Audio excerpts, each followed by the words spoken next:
your SDRs the way you treat any other member of your sales organization.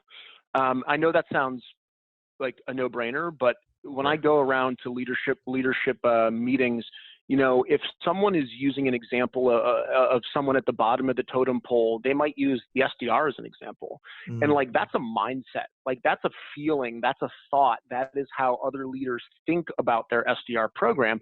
They think of it as entry level or maybe just having started. And that's just frankly a bad way to think about your program. I'm OG, y'all new to the game.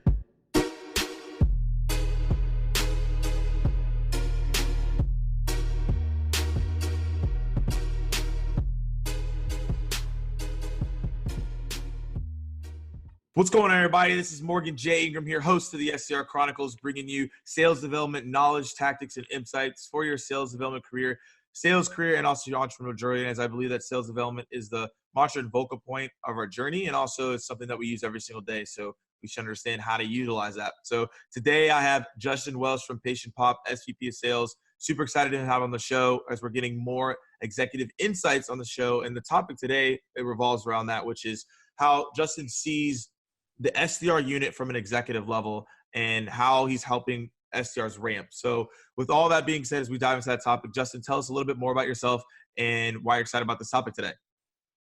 Awesome, man. It's absolutely great to be on your show. And I'm really excited about this topic because from an executive level, I think about the sales development program as really the foundation of my entire department and really my entire success. And I'm happy to dive into that a little bit further. And my story is I've been in SMB SaaS for the last decade. I was the first sales hire at a company called ZocDoc back in 2009, where I spent about 4.5 years there in various leadership positions. And the last 4 years of my career, I've been the founding VP of Sales here at PatientPop, and now I'm the Senior Vice President of Sales here. And really, I've taken the business from $0 in revenue to $40 million in recurring revenue in 4 years, with our ultimate goal of achieving $100 million in recurring revenue in 5.5 years. So almost halfway through our journey. Yeah. And I'm sure it could take us even further, but been a big fan of your show. Anytime SDRs or SDR leadership members ask me, who they can go to for advice, like I always direct them this way. So really excited to be a part of it. Awesome. And we're excited to have you. And you mentioned something that I want to dive into, and you said that SDRs are the foundation of the organization. So why do you believe that? And how are you helping SDRs when obviously you're not on the front lines, but how are you making sure that they're being molded in the right way to then be those future leaders and those future closers in your organization? Yeah, great question. So I think if you go down into the trenches or you go down with your management team or even your director team, you'll hear a lot about the day-to-day of an SDR, or you'll hear a lot about the outcome of their job, which is technically generating pipeline and revenue for your closing team. And sure, that's part of their everyday job and what they're tasked with doing. But I really look at the SDR program as a farm team, as the future of our business, right, as where all of my top future performers are going to come from. So I don't think of it as what are they doing in the short term in their job. I think about, what is this young man or young woman going to look like in 6 months when they're a top performer on my closing team? And by getting talent in as often as possible into that sales development role, really teaches them half of what they have to be or have to do successfully, at least here at PatientPop, which is that short-term focus, generating revenue, generating pipeline. But from an executive standpoint, I look at next year's revenue targets and I attach that to the young men and young women that are sitting in seats today as SDRs. No, and that makes complete sense there. And for you at the level that you're at, how are you getting involved in that hiring process, or do you get involved at all? Yeah, I mean, typically, I'm sure as you may have seen recently, we added a really strong vice president of inside sales, and Kevin Dorsey, who I think has been on your show before. But now today, I think Kevin is getting involved a little bit more than I am. But in the past, I was typically the final decision maker on those interviews. I like to understand the people that we were bringing into our organization. And if my management team had vetted them out and felt as though they were a performance fit, often where I come in to really have the conversation is on the cultural side. If you look at PatientPop across the web, you'll see that people really enjoy working here. We just won the Timmy Award for Best Culture here in Los Angeles. And I'd like to think that's because we don't just hire for performance, we hire for culture, we hire for culture fit, we hire for attitude. And I like to come in and ask a lot of challenging and tough questions to make sure that people's heads are in the right spot, because although they are the future and the foundation of our business, it's hard and it's challenging. And I want them to know that and set those appropriate expectations up front. Yeah. And that goes into my next question, because you mentioned culture, and obviously that's a big part of it. And as you probably know a ton of great people that are in an SDR program that you probably had one-on-one conversations with, from the executive level that you're at, how do you separate looking at just the numbers and then looking at the person? Yeah. I mean, really, it's a couple of different axes, right? It's like there's an axis for performance, there's an axis for attitude, and there's also one really for integrity. So I look at the three of those things holistically, and if I see that someone has strong integrity and they also have a strong cultural fit, good work ethic, and they're struggling a little bit, we're always going to make an investment in that person to help them perform. Yeah. It's when I see someone struggling on the performance side and they're also lacking something on the integrity side, they're lacking on the work ethic side, that's typically when the leash is a little bit shorter. But I truly believe in investing in the person, right? And I see that if we take a look across my SDR team or several of my closers who have graduated from the SDR department, you see nothing but strong integrity, you see strong work ethic, and not all of those folks always had top performance. Some of them took twice as long than others, but because they had the other two criteria that I just mentioned, we really invested in those people. And when you do that, more likely than not, it will pay off. But if you're lacking integrity or you're lacking the right attitude, here at PatientPop and probably everywhere else that you go, you're going to be on a little bit shorter of a leash for performance. Yeah, definitely. And, everyone listening, you have to be able to show that you can perform and then also thrive within the culture, because just because you're doing really well, right, doesn't mean that you can be the person that's just going to be the gunslinger. It's like, oh yeah, I'm killing it, right? But also when you're not doing well, it's just being attentive to the people around you that are willing to help you grow and learn. Yeah, absolutely. And, I think you use this word culture, right? And I used it as well and said, like, culturally, is someone a good fit? And, I think as sales leaders, we can fall prey to, and also as SDRs or AEs or other roles, we can fall prey to this word culture, where, an SDR or an AE comes into the organization and they join for the quote unquote culture, but they think of culture as ping pong, beer on Fridays, dog-friendly offices. And I've always been a fan of culture as career growth. So that's what I mean when I talk about culture. So culturally, I like to hire people that have a strong willingness to work for the things they want in their career. And if they come here to PatientPop and work for us culturally, they're going to see significant career growth because we invest in our people. And we do it with onboarding and enablement. We don't do it with ping pong and beer, if that makes sense. It does make sense. And, we'll hop into the enablement piece because I want to dive into that. But I think a good thing to note is you have to treat kind of like the culture as like a family, right? Like we're all growing together. And that's more so, my last company that I was at, that's what we treated the SDR team and the SDR organization as, is we're all a family. So, hey, look, if someone's struggling, we're going to try to help them out. If someone has to leave the team for a reason, okay, we'll support that decision. If someone's doing really well, we'll support them. And obviously it's sales, so we're all innately competitive, but we're not like at each other's throats. It's like, I'd like to, win, but I'm not going to cheat to win. I'm not going to do something crazy. And if you do beat me, hey, look, fair game. That's awesome. And if I win, then okay, great. But I think it's like you were saying, it's understanding that it's not the objects that are in the office that makes the culture. It's the people, and then what the people are doing to build on top of that. Absolutely, 100%. And I think over the last 10 years, companies have fallen victim to the misrepresentation of culture. Yeah, for sure. And so what are from other aspects, before we kind of go in the enablement piece, that you're looking at from an executive standpoint as you're looking at the SDR team that they could be doing better, that you've actually been like pushing them on that other executives aren't thinking about to make sure their SDR team gets better?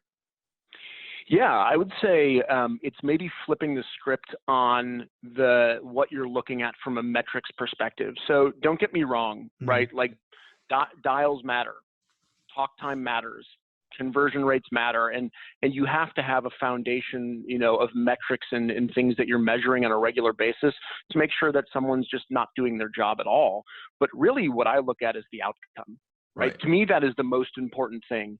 If you're making 80 dials a day and there's not a lot of outcomes on the table in terms of revenue or generated pipeline versus somebody who's making 45 or 50 calls a day and they're generating 2x the revenue, 2x the pipeline, I'll always take the person generating the pipeline, right? Regardless of necessarily how they do it.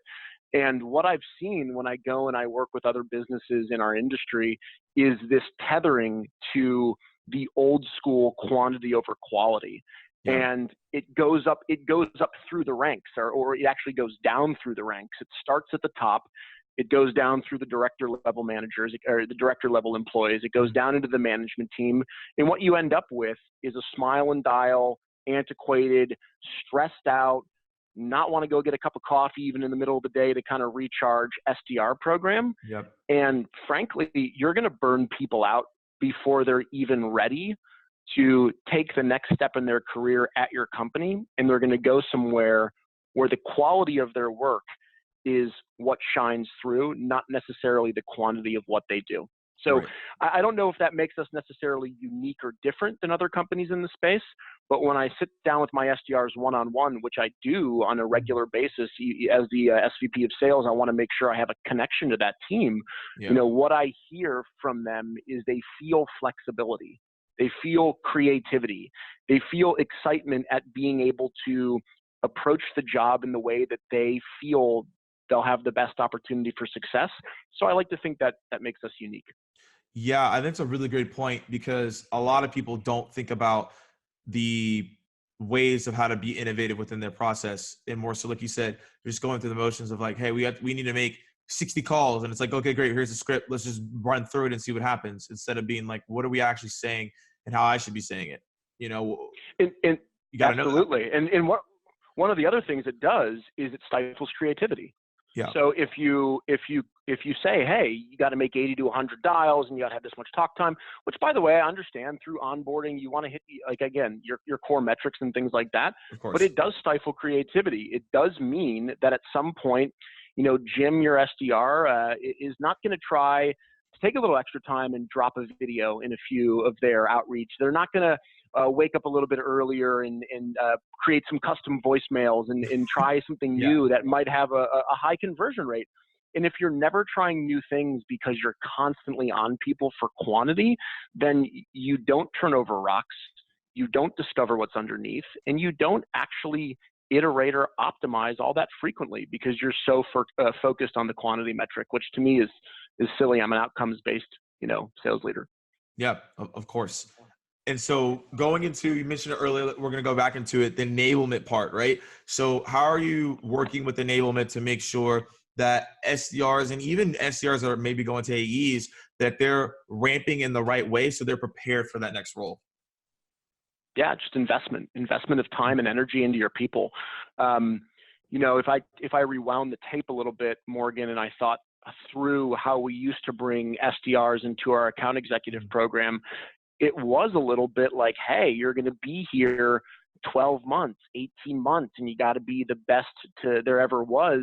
And then we're going to jam you through, a week of classroom training and hope that, you come out being the greatest closer. You have all the sales acumen. You have the salesmanship. You're able to manage your pipeline effectively and handle objections, all from 1 week in a classroom, which is just ridiculous. Right. So, now that I have Kevin on board, he's been a super huge help for me, and really carving out sort of this long-term career pathing and onboarding. So, I've started to recognize, and this will be hopefully not too long-winded of an answer, but the idea that somebody has to be in their SDR role for 12 to 18 months, especially in SMB SaaS, is arbitrary. It's a number that someone picked because they felt like that was a long enough time for someone to be successful. And for me, we begin training our SDRs to be at the next step in that closing business the day they start. Right? So as soon as they're ready, as soon as the numbers indicate that they can generate enough pipeline to support themselves, I'd rather actually increase the velocity at which SDRs can find themselves in closing roles. Right. So the way that we do that is we invest in them from day one. So they'll come out of our 2-week onboarding program, which is a new hire onboarding program, where they'll learn their scripting, their messaging, our ideal customer profile, things like that, sales acumen and sales 101. But then over the next 3 to 6 months, we're going to invest in their sales skills every day, right? You don't come in, start your work, and leave at the end of the day without having at least spent 1 hour learning something that will be beneficial to you in your next role. And again, I don't want to wait until they're a top performer. I don't want to wait until they're 6 or 12 months down the road. We're going to carve that hour of time every single day. And we like to focus on a couple of different things. Sometimes that hour is spent in the classroom. Oftentimes that hour will be spent being taught by a subject matter expert, one of their peers, or a top performer. And then lastly, we spend time coaching, where they're actually taking what they learned in the classroom, what they were taught by their peers or their top performers, and they go out and they do it for an hour, and then we provide coaching on that actual session. So the way those 3 things work in tandem, classroom, being taught, and being coached, if you do that every single day and you do that over 4 to 6 months, you'll actually have someone who's relatively young in their career, but ready for the next role. Yeah, I like that process. Is more so you're integrating the development of that rep already to go to that next step, and not only 100% focusing on the role, which obviously they should be, but there should be some checkpoints, is kind of what you said right there, to make sure that we're going in the right direction. So is it more so, obviously people probably go longer than that. I'm guessing people go shorter than that. It really just depends on the rep and what they're doing.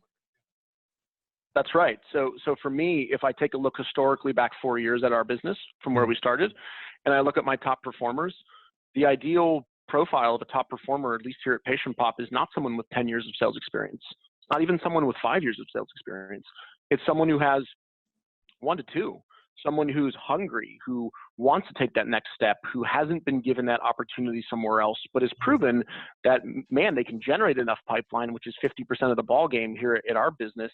And we want to make that investment in them day one. So if I can take someone who's fresh out of school and invest in them day one, not only do we get great Glassdoor reviews and culture gets thrown around and people like getting coached and educated and seeing that people are investing in them, but they actually get better. They get better at their current role by learning about the next role. And when comes time to graduate into the next role, they've already been doing it for an hour every day for the last 4 to 6 months.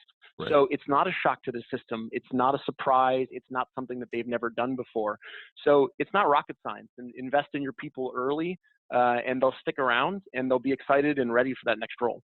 Of course. Yeah. Investing in your people is always going to be the strategy, right? Like that's obviously going to be something that you want to be focused on, and especially from a velocity standpoint. If you're able to shift the mindset of those reps, they're going to be more hungry going in, because what happens is in some organizations, you're like, hey, you're going to be here in this role for 16 months. It doesn't matter what you do. And now you're not as motivated going in, but hey, look, I go to PatientPop and it's like, yeah, you can get promoted in 8 to 10 months. Here's the criteria. Here's the training you're getting involved with. Now that person's evolving along the way, and obviously you're involved with the process. So, hey, I know this person's going to be good for the organization moving forward for the next maybe 2, 3, 4 years, depending on how long that person's there. That's right. And I think the interesting thing, we did this for the last year to kind of run an experiment and see what would happen. And the interesting thing is we made a bunch of assumptions before we did it, Morgan. We assumed, when they moved into their next role as an account executive, how many demos they would schedule. We assumed their close rate, their deal size, how much they might discount. And when I took a look after about 6 months of experimentation, what I saw were 4 key metrics that I was measuring as they were promoted. And here are the interesting results. When they graduated from SDRs to AEs, they actually started booking 20% more demos for themselves. That's crazy. They closed 5% higher than I thought they would. They closed 1.4 doctors per deal, and we sell doctors in our business versus one that I thought they would, and they only discounted 6% versus the 10% that I had assumed.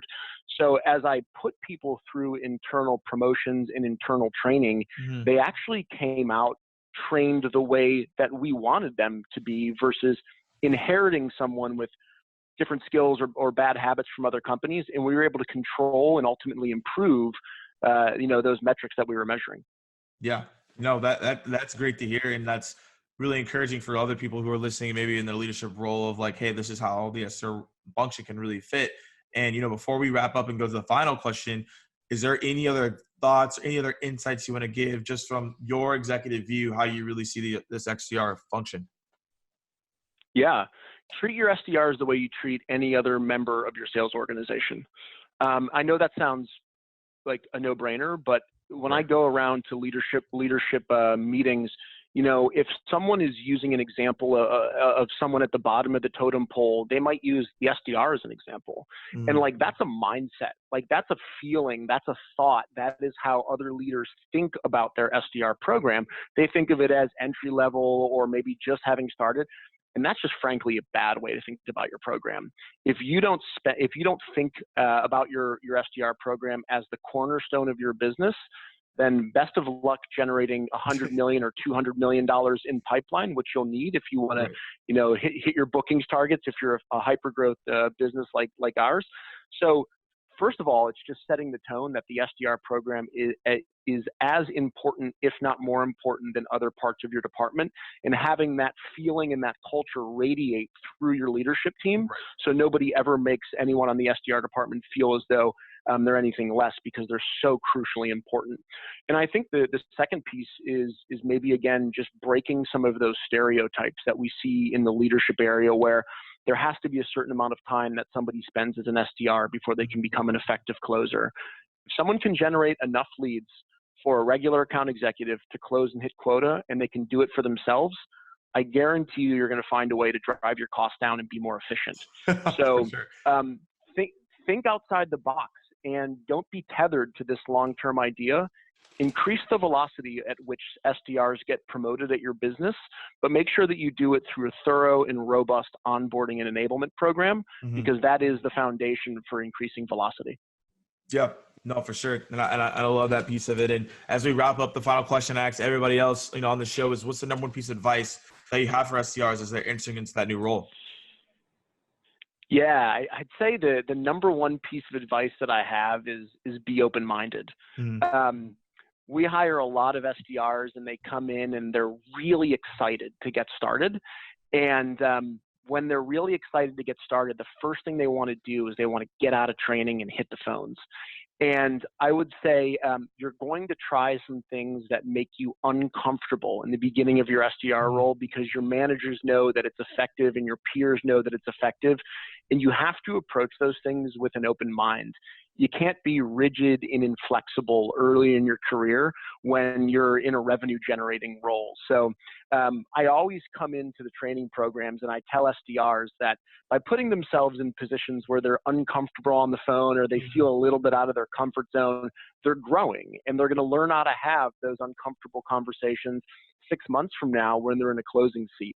So big thing for me is be open, be willing to be flexible, be willing to learn, and just come in as someone who wants to learn everything possible about the role and be obsessed with learning early in your career. And if you learn every day early in your career, it'll become a lifelong habit, and it'll be something that you're never, ever regret.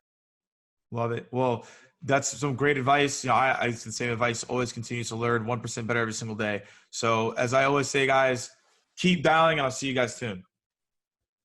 Cool. Morgan, it was really great being on your show, man. I appreciate it, and I'll keep listening.